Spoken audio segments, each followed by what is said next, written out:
ఇదే చంద్రబాబు నాయుడు గారిని అడుగుతా ఉన్నా, అయ్యా చంద్రబాబు నాయుడు గారు, మీ ఎమ్మెల్యేలు ఎంత హేయంగా మాట్లాడుతూ ఉన్నారు అని చెప్పడానికి నిదర్శనం నిన్న మొన్న జరిగిన రోజమ్మ గురించి, ఎక్స్ఎమ్మెల్యే అంటే Rojamma ex MLA, sitting MLA, Nagari Telugu Desam party MLA ఎలాంటి మాటలు మాట్లాడాడు.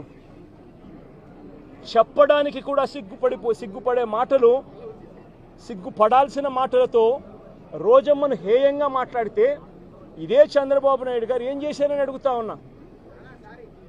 మొన్న జెడ్పీ చైర్మన్ హారికమ్మ కారు ఆపి అద్దాలు పగలగొట్టి కర్రలతో దాడులు చేసి కారులో తాను తన మొగుడు ఉండగానే దుర్భాషలాడుతూ అన్యాయమైన తిట్టులు తిడుతూ వారి మీద దాడి చేయడం అన్నది మీ డిక్షనరీలో అర్థం ఏమిటి చంద్రబాబుని అడుగుతా ఉన్నా.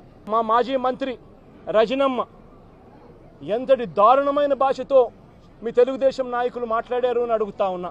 నేను అడుగుతా ఉన్నా, ఇవన్నీ జరుగుతూ ఉన్నప్పుడు మీ మంత్రుల ఇళ్లకు, మీ ఎమ్మెల్యేల ఇళ్లకు ఇదే మాదిరిగానే మా వాళ్ళను కూడా పంపించి హత్య చేయించే కార్యక్రమం మొదలెడితే రేపొద్దున రాజ్యాంగం అనేది బతుకుతుందా అని అడుగుతా ఉన్నా. రాష్ట్రంలో లా అండ్ ఆర్డర్ అనేది ఏమైనా ఉంటుందా అని అడుగుతా ఉన్నా. ఎలాంటి బీజం వేస్తూ ఉన్నారు చంద్రబాబు, సిగ్గుతో తలంచుకోవాలా నువ్వు చేస్తూ ఉన్న పనులకు అని చెప్పి చంద్రబాబు నాయుడు గట్టిగా మందలిస్తూ ఉన్నా. ఏదైనా రాజ్యాంగంలో ఉన్నప్పుడు, కాన్స్టిట్యూషన్లో ఉన్నప్పుడు డెమోక్రసీకి వాల్యూ ఇవ్వాలి. ప్రజాస్వామ్యంలో ఇటువైపున స్టేట్మెంట్లు అటువైపున స్టేట్మెంట్లు ఇచ్చుకోవచ్చు, కానీ స్టేట్మెంట్లు నచ్చకపోతే మనుషులను చంపేసే కార్యక్రమం దాకా ఇళ్లకు మనుషులను పంపించి చంపేసే కార్యక్రమం చేయడం అన్నది అతి హేయమైన రాజకీయం అని చంద్రబాబు నాయుడు గారికి గట్టిగా నిలదీస్తూ చెప్తా ఉన్నా.